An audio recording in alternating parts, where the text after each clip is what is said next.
로마서 4장에 사도 바울이 이 하나님의 사람들의 행복, 복에 대한 이야기를 하면서 바로 이 시편 32편을 인용을 하게 됩니다. 그 일한 것이 없이 아무런 일도 안 했는데 거저 월급을 받는, 자기 몫을 받게 되는, 그것을 은혜라고 설명을 하면서 내가 아무런 일도 안 했는데 그달 급여를 받았을 때 그것이 내가 이제 은혜로 받았다고 얘기하는 거죠. 내가 열심히 일하고 그 대가를 받았을 때는 그건 당연히 내 몫을 받은 것이지만 일하지 않았는데 받은 것이 은혜다. 그런 은혜를 입고 살아가는 것이 복이다라고 말하면서 오늘 본문 32장 1절과 2절을 인용합니다. 허물의 사함을 받고 자신의 죄가 가려진 사람은 복이 있는 사람이다. 마음에 간사가 없고 여호와께 정죄를 당하지 아니하는 자는 복이 있는 사람이다. 그러니까 그 죄가 용서받은 그 사람이 복 있는 사람이고 그것이 은혜다. 우리의 노력과 우리의 수고로 우리가 용서받는 것이 아니라 주의 은혜로 예수 그리스도의 십자가로 용서받은 것이 은혜다, 축복이다라고 말합니다. 그러나 신앙인들 중에 많은 사람은 이 말씀을 머리로는 동의를 하는데 그래서 신앙생활을 시작했고 믿음의 여정을 떼어가는데 많은 사람들은 이 말씀 앞에서 진짜 내가 복 있는 사람이다, 진짜 내가 복받은 사람이다, 가슴 깊이 내 마음 중심에서 이것을 공감하며 가슴으로 느끼는 사람이 얼마나 있을까.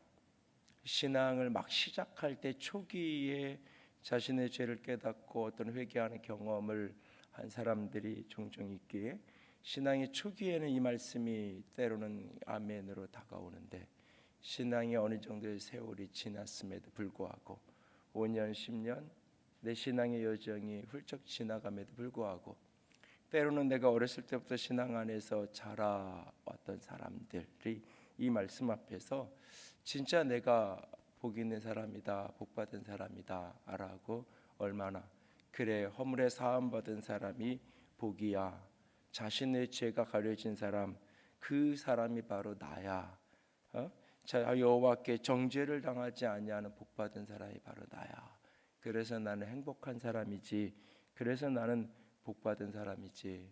이것을 가슴 중심으로 동의하고 공감하고 인정하는 그리스도인들은 얼마나 될까라는 생각을 자문해 봅니다. 여러분 스스로에게 자문해 볼 수 있기를 원합니다. 왜 이것을 성경은 복이라고 말할까? 나는 진정 허물에 사함 받는 내 죄가 용서받았다는 그것이 내게 진정 축복이요 복이요 그것으로 인하여 나는 행복한 사람으로 오늘을 살아가고 있는지요? 왜 허물을 자신의 죄를 용서받는 것이 복이냐? 자기네 죄를 용서받고 사함 받으려면 그 속에는 기본적으로 자신에 대한 자기 인식, 자신의 죄에 대한 정확한 직면, 자신의 죄에 대한 깨달음, 이것이 있어야 됩니다. 그리고 두 번째는 그 죄로 인한 고통, 그 죄로 인한 아픔이 있어야 돼요. 그리고 그 죄를 고백하고 하나님 앞에 숨기지 않고 내어놓는 자기 고백의 모습이 있어야 됩니다. 그럴 때 거기에 진정 용서와 있고 사하심이 있다고 말합니다. 5절에 보면 여호와께 내 허물을 여호와께 자복하리이다. 주께 내 죄를 아뢰고 내 죄악을 숨기지 아니하였더니 곧 주께서 내 죄악을 사하셨나이다 라고 말합니다. 내가 주님께 숨기지 않고 다 고백했더니 주께서 나를 사하셨다. 엄밀한 의미로 이야기하면 사실은 내가 고백이라는 것을 했기 때문에 용서라는 것이 내게 다가온 것이 아니라 사실 하나님은 이미 용서해 놓고 계신 거예요. 그 집 나간 아들을 늘 기다렸던 잃어버린 아들의 이야기 속에 누가복음 15장에 등장하는 그 큰아들처럼 아버지는 이미 용서하고 기다리고 계신 거예요. 사실은 오늘 이 시편의 배경이 됐을 것이라고 추측되어지는 다윗의 범죄와 그 나단 선지자를 통해서 다윗을 돌이키게 하는 그런 모습들도 보면 하나님이 이미 다윗을 용서해 놓고 기다리시는 거예요. 사실은 엄밀하게 논리적으로 따지면.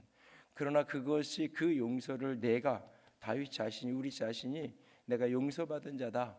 내가 용서받은 자로서의 행복이 있고 용서받은 자로서의 내가 축복이 있고 그래서 내가 오늘도 행복한 자고 그래서 나는 그 어떤 인생의 고단함과 고통과 아픔 속에서도 여전히 나는 감사할 이유가 있고 여전히 나는 주를 찬양할 이유가 있다라고 그렇게 가슴 깊이 느끼면서 고백하면서 오늘 그 용서의 은혜 속에서 축복된 인생을 살아가는 사람, 그 사람은 자기 자신을 볼 줄 아는 사람이고 그 자기 자신의 죄와 어두움 때문에 아파하고 신음할 줄 아는 사람이고 그 사람은 그것을 하나님 앞에 쏟아놓고 표현내면서 나를 이 고통으로부터 이 아픔으로부터 이 어둠으로부터 나를 오늘도 구원하시기를 오늘도 주님 앞에 구하며 살아가는 나를 끊임없이 고백하며 살아가는 인생입니다.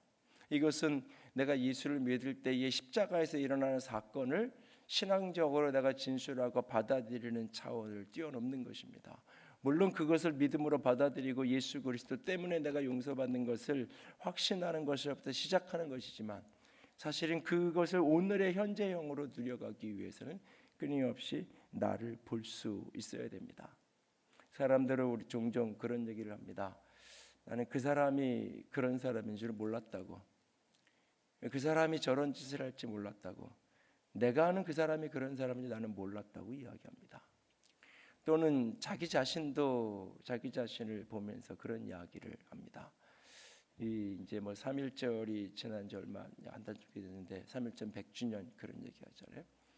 3.1절에 그 민족대표 33인으로 이렇게 독립선언을 하고 서명을 하고 독립만세를 외쳤던 분들 중에 많은 분들이 최근에 이제 논란이 되었던 해방 이후에 반민특위의 재판정의 죄수로 결국은 피고로 서게 되죠.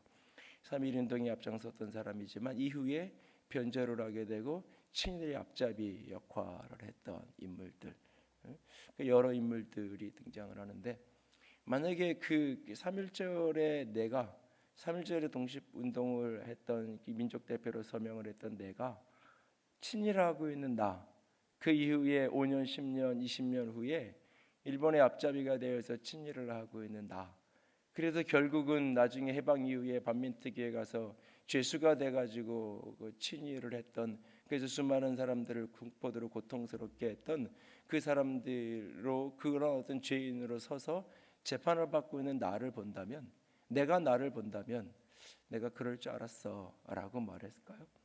아니 나도 내가 이렇게 변절을 하고 나도 내가 이렇게 될 줄은 몰랐다고 어쩌면 말할 거예요. 사람들도 나를 잘 모르고 그 사람이 그럴 줄 몰랐다고 이야기하지만 나도 나를 잘 모를 때가 있어요. 오늘 본문의 이야기를 하면 다윗이 그 젊을 때의 다윗 사울을 쫓겨다니면서 그런 그 고통과 아픔 속에서도 예민했던 사울의 옷자락 하나 잘라놓은 것 때문에 하나님께 통회하고 회개하던 그런 어떤 그것 때문에 마음 상해하고 그것 때문에 자신의 이 죄로 하나님의 권위를 거역한 것에 대해서 가슴앓이를 하던 그 사람이 바세바의 사건 속에서 이렇게 범죄하는 자기 자신을 사울에 쫓겨다니던 다윗이 그 왕궁에서 범죄하던 다윗을 본다면 내가 나를 본다면 그럴 줄 알았어. 내가 악한데 뭐 그렇게 이야기를 했을까요? 어쩌면 자기도 자기가 그런 모습일지를 스스로다만 몰랐을 거예요. 사람도 나를 모르고 어쩌면 나도 나를 몰라요. 근데 하나님은 그러셨을 거예요. 나는 그럴 줄 알았다고.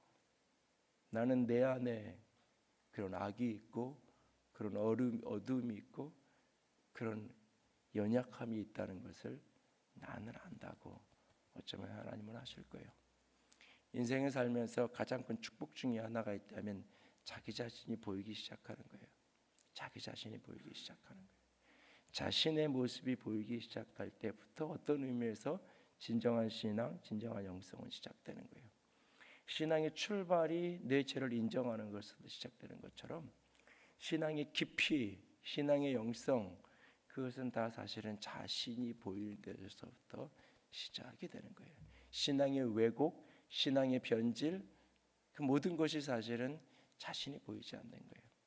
자신이 보이지 않기 때문에 나는 죄인이라고 시작한 사람들이 그래서 죄인인 것을 인정하면서 시작한 공동체. 그래서 교회는 죄인인 것을 깨닫고 죄인인 것을 인정하고 시인하는 그런 죄인들의 공동체, 그것이 교회잖아요. 그럼에도 불구하고 가장 정죄가 심하고 가장 비판이 심하고 가장 죄인을 용납하지 못하고 하는 것이 사실은 교회이죠. 신앙인들이죠. 믿지 않는 사람들은 싸우고 다투고도 때로는 술 한잔하고 나면 그냥 다 잊어버리고 다시 또 일하고 다시 웃고 그래요. 근데 교회 안에서는 조그만 거 하나 이렇게 틀어져도 때로는 수년도 그냥 때로는 한 교회 다니면서도 얼굴도 안 보려고 그러고 모임을 피하려고 그러고 셋을 때로는 그러기도 해요. 그러면서 나는 옳고 저 사람은 악하고 저 사람은 잘못하고 뭔가 이걸 회복할까 하려면 당신이 내 앞에 와서 무릎 꿇고 빌어야 회복이 될 수 있고, 완전한 나는 승자고 너는 완전한 패배자고, 나는 100% 은이고 너는 100% 죄인이고, 사실 인생에 어떤 문제도 그런 게 없는데 어떤 선악의 싸움도 100과 제로는 존재하지 않음에도 불구하고 사실은 내 안에도 이유가 있음에도 불구하고 그게 안 되죠. 왜? 자기가 보이지 않는 거예요. 자기가 보이지 않고 남의 허름을 끊임없이 보이기 때문이에요. 자신의 죄가 보이고 자기가 깨달아지는 게 복이에요. 사실 복이. 그것이 깨달아지고 알아지는 것 때문에 수많은 죄를 사실은 피할 수 있어요. 사실은.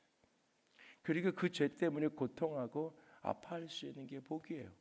왜? 그것이 은혜고 그것이 하나님의 징계고 그것이 하나님의 돌이킴의 손길이기 때문에. 죄 가운데 있으면서도 괴로워하고 고통하지 못한다면 그것은 바로 화에 맞은 심령이죠. 그것은 바로 심령이 한없이 굳어지고 굳어진 증거죠. 간경화가 간이 굳어져서 움직이지 않는 거잖아요. 마치 그런 것처럼 이 심령이 굳어져서 더 이상 움직이지 않는 상태가 되는 것. 그러면은 아무리 고통이 와도 고통을 느끼지 못하는 거죠. 하나님이 사랑하는 자에게 주시는 그 죄악 가운데 살아가는 사람들에게 주시는 징계의 모습 하나는 바로 끊임없이 이 내면에서 고통하게 하고 아파하게 하는 거예요. 그래서 끊임없이 그것을 쏟아낼 수밖에 없게끔, 끊임없이 그걸 가지고 십자가 앞에 주님 앞에 설 수밖에 없게끔. 오늘 다윗이 고백하죠. 3절 4절에 내가 입을 열지 않을 때에 족인이 신음하며 내 뼈가 쇠하였다고. 주의 손이 주야로 나를 누르시오니 내 진액이 빠져서 여름 가물에 마른같이 되었다라고. 쫙쫙 갈라지는데 오래전에 그 짠지단지에 무거운 돌을 눌러가지고 짓눌러 놓는 것처럼 내 심령이 내 영혼에 그렇게 짓눌리는 것 같은 그런 고통의 시간을 보냈다고. 그런 고통을 겪으면서도 그 아픔을 깨닫지 못한다면 그것이 불행이죠. 오늘 자신의 고통, 이것이 바로 죄 때문에 당하는 고통이고 아픔을 깨닫고 하는 수많은 믿음의 선배들, 특별히 영성가라고 표현하는 많은 분들의 글들, 일기나 편지나 그 어떤 사적인 글들을 써놓은 그 흔적들을 보면 수없는 날 자기 내면에 등장하는 어둠에 대한 고백이 쏟아져요. 다윗처럼 인생의 어떤 순간에 결정적인 어떤 그 죄가 있어서 그걸 평생 안고 그걸 평생 후회하고 그걸 평생 이렇게 곱씹으면서 살아가는 어떤 삶을 이야기하는 게 아니에요. 베드로처럼 주님 앞에서 결정적으로 주님을 부인하고 배반했기 때문에 매일 다구는 소리가 날 때마다 그날의 그걸 기억하면서 그날을 회상하면서 그날을 후회하면서 늘 그날의 어떤 죄 속에서 오늘을 살아간다는 의미가 아니에요. 어제의 죄를 이미 용서받았지만 오늘 내 안에 어둠이 있는 거예요. 어제의 죄가 이미 내 안에서 씻겨졌는데 오늘 내 안에 악이 있는 거예요. 오늘의 내 어둠을 직면되기 때문에 오늘 하루를 사는 내 손에 등장하는 내 삶에 등장하는 수많은 어둠이 깨달아지고 알아지기 때문에 오늘도 눈물로 엎드려서 글을 써내려가는 거예요. 하나님 앞에 엎드려 기도하는 거예요. 오늘도 주의 은혜 때문에 내가 살아갈 수 있었다는 사실을 깨닫는 거예요.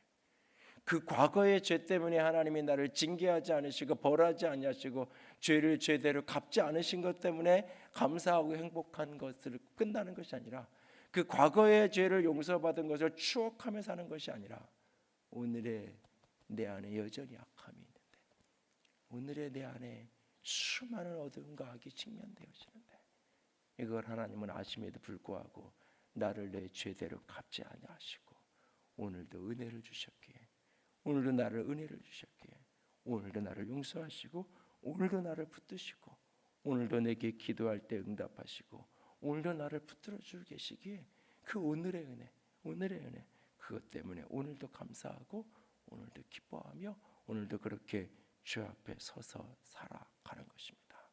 오늘 저와 여러분이 오늘도 나를 용서하시는 그분의 은혜 속에 살아갈 수 있기를 원합니다.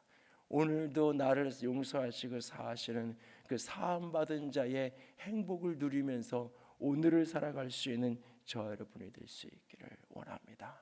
주님은 나의 어제의 죄를 용서하는 걸로 끝나는 것이 아닙니다. 내가 그리스도 바깥에 있을 때 그 수많은 어두움에 대해서 용서하는 것으로 끝나는 것이 아닙니다.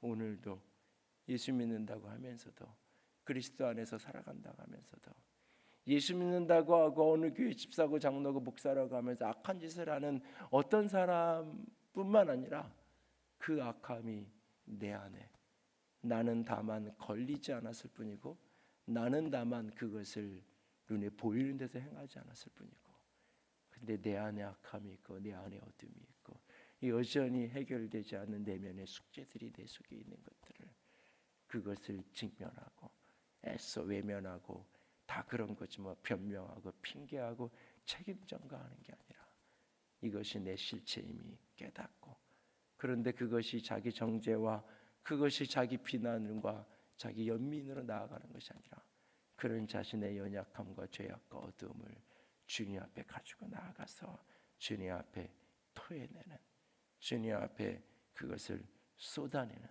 주님 앞에 그것을 다 토설하고 다 내려놓고 다 쏟아내는 주님은 이미 다 알고 계시기에 그분 앞에 부끄러움과 수치를 쏟아놓는 것이 아니라 주님의 은혜를 바라보면서 그 앞에 엎드려질 줄 아는 그래서 오늘 분량의 용서를 경험하고 오늘 분량의 사하심을 경험하고 오늘 분량의 은혜를 경험하며 축복을 경험하며 살아가는 사람 그가 바로 복 있는 사람입니다.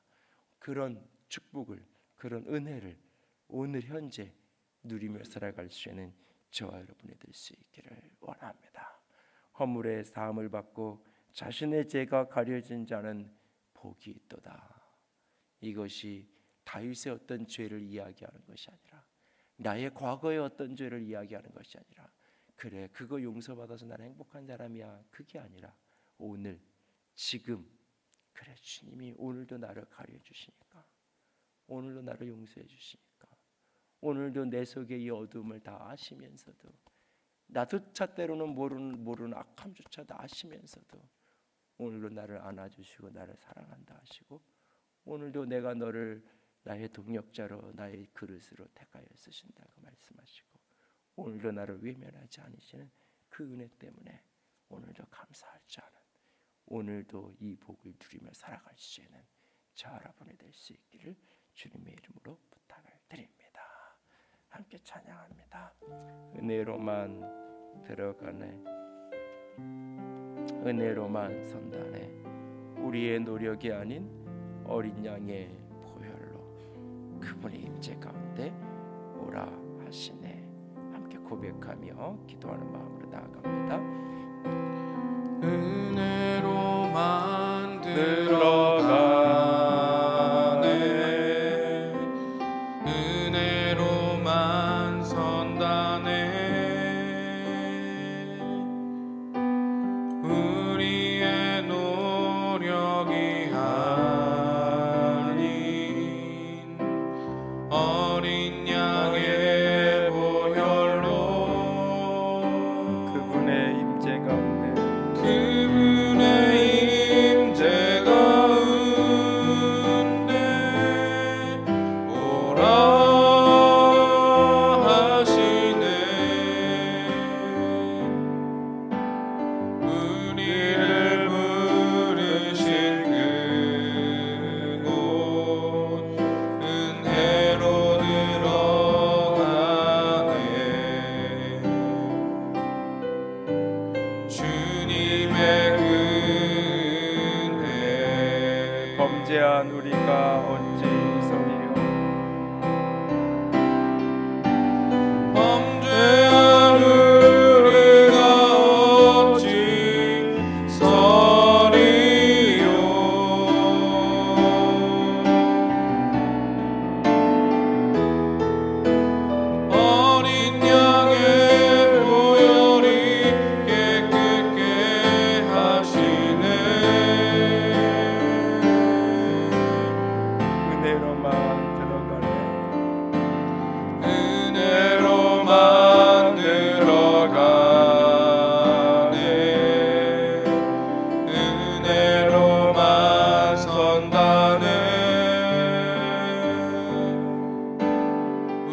주님의 은혜. 이 시간 함께 기도하며 나아갑니다. 주님, 나의 죄를 속하시려고, 나를 용서하시려고, 내 허물과 죄를 다 덮고 가리우시려고 그렇게 십자가에 피 흘리시고 그 모든 죄값을 감당하시고 심장이 터질 만큼 나를 사랑하셔서 나를 용서하신 주님, 그 은혜가 나의 추억이 되지 않게 원합니다. 그 용서받은 은혜가 오늘의 고백이요, 오늘의 감사요, 오늘의 행복이 될 수 있기를 원합니다. 나를 보는 눈을 열어 주시옵소서. 죄 가운데 아파하는 마음을 내게 부어 주시옵소서. 아버지 앞에 토설하고 고백하고 쏟아놓을 수 있는 고백의 은총을 허락하여 주시옵소서. 주님 앞에 나아갑니다. 함께 기도합니다.